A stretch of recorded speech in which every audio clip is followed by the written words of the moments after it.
Hello my dear students, welcome once again to our online class.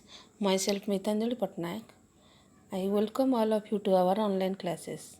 Today in this video we are going to discuss chapter 5 from the NCERT science book of class 8, that is coal and petroleum. So students, let us discuss the chapter coal and petroleum.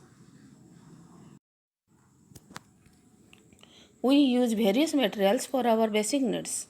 Some of them are found in nature and some have been made by human efforts. Let us discuss activity 5.1. Make a list of various materials used by us in daily life. Classify them as natural and man-made. So, in our day-to-day life, we use various materials. So, you have to write some materials here and classify them as natural and man-made. So, air, that is natural, water, that is natural, sunlight, that is natural, soil, that is also natural.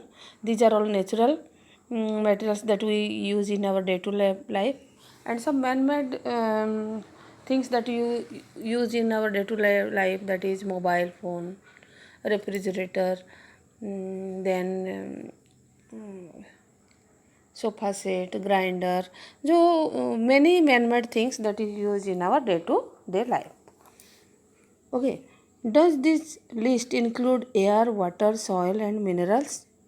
Yes. Since all these are obtained from nature, they are called natural resources. So, air, water, soil, minerals, these are obtained from nature. So, these are called natural resources. So, here one question is there. Can we use all our natural resources forever? Can air, water, soil be existed by human activity? You have already studied about water in class 7th. So, is water a limitless resource?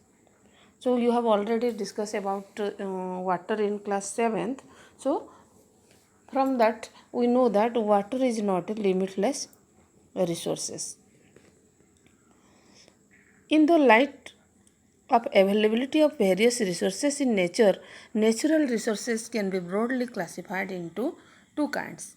One is inexhaustible natural resources and second one is existable natural resources.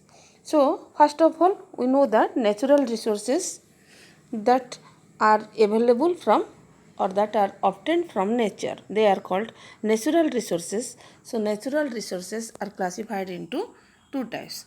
One is inexhaustible natural resource and second one is existable natural resources. So, inexhaustible natural resource, the resources are present in unlimited quantity in nature and are not likely to be exhausted by human activities.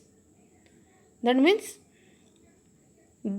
the natural resources that are not likely to be exhausted by human activities, they are unlimited in quantity, they are classified as inexhaustible natural resources, and examples that sunlight, air, etc.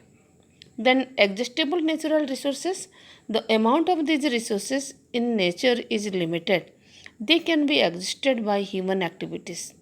So, some natural resources are there in the nature that can be exhausted by human activities. Example of these natural resources are forest, wildlife, minerals, coal and petroleum, etc. So, this is all about exhaustible and inexhaustible natural resources. So, students, that's all for today. In our next class, we will discuss about activity 5.2. That's all for today. Thank you.